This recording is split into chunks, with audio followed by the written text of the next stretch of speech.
Now, the SA Revenue Service estimates that fake foods and counterfeit products are costing the country about 100 billion rand per year in lost revenue. The organization Tax Justice SA says this money could have been used on health, education and even community development.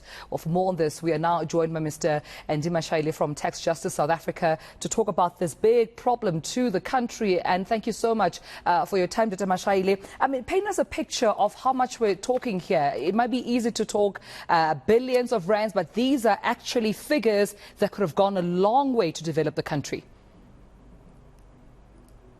Austumelo, good morning to you and to your viewers. Losing 100 billion per year is a big amount of money, and that money could have been used to build a number of houses, houses that could be used to alleviate the housing backlog. It could have been used to ensure that those who are on grants get a better amount of money as per the levels of poverty in our community. It could have also helped in alleviating unemployment. Let me indicate to you that this crime is not only having an impact on the economy, but on the health, the general health of people.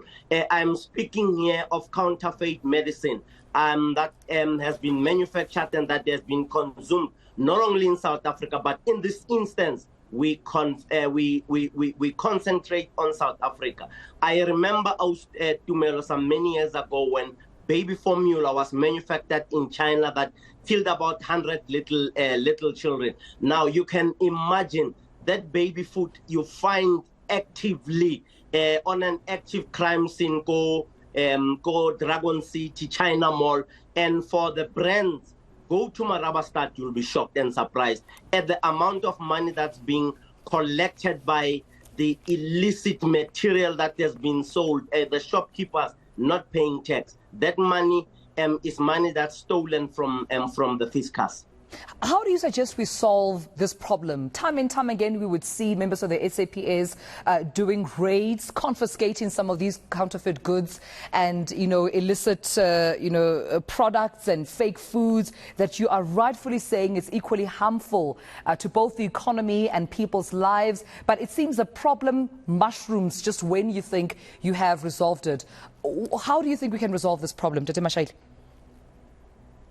Austumelo, when we deploy intelligence resources, be it private intelligence that's going to gather intelligence and share it with provincial level, what I have learned is people who share information and intelligence with me tell me straight, we don't want to go to the police station, that is your Johannesburg Central Police Station, in the case at Dragon City and China Mall and China Square, just front opposite China Mall. They tell me we are afraid to go there because we have seen some police officers in uniform in marked cars coming through there. So what that suggests is for us to have those who are resourced with intelligence gathering. You have a number of these organizations like Vision Tactical, led by Yasin Teba, who can collect that information, or could collect that information, share it with the provincial investigations teams.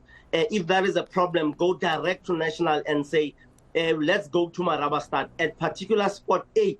This is where you're going to find A, B, C, D, F, G. When you go to China Mall, it is not only counterfeit medicine, counterfeit CDs, movies, clothes. It is also a question of illegal immigrants who are part and parcel of those who are employed by the owners of stalls and those who rent properties in that area. So like I said, China Mall is a crime scene on many fronts, not only with regards to stealing revenue from South Africa. I think awareness, consumer awareness and education equally important here. If we're talking about billions that could have gone to building the economy, building up our community, development projects, our health initiatives, and people's lives are in danger, or at least their healths are in danger because of some of what they consume being, counterfeit or fake or expired.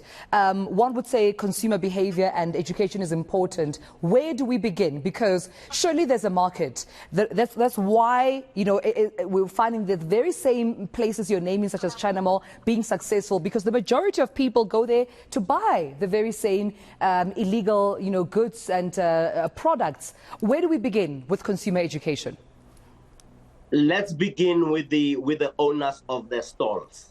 Let's go to them and say, we are going to formalize you as the revenue service, as the reserve bank that allows money to come in, and also ensure that those who are of foreign origin, specifically referring to Chinese people, we formalize them, number one. Number two, we ensure that all those products that are selling are registered in terms of the tax law in South Africa, so that we can then begin to indicate to the buyers, the consumers, that they are buying legal goods. Remember, some of the goods that are bought from China Mall are sold even in Botswana. You remember, I have been an ambassador for Interpol. Right. I have traced specifically in my research and ensured and learned that they even land in Botswana, all over the country, where people are selling these illegal and fake goods. And those very stores in those areas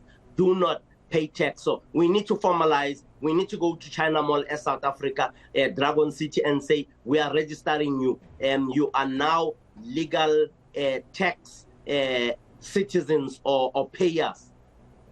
It's a good place to start. We'll leave it there. Thank you so much for joining me and speaking to me about this matter and problem. That was, of course, Andy Mashile, former Interpol ambassador and also the director at Tax Justice South Africa. Quite a big problem we're dealing with here in terms of illicit, illegal and fake goods costing, of course, the country billions of rands. This could have definitely went into improving on our community development, but also boosting up our community as well as our economy, our health initiatives, as well as livelihoods in the country.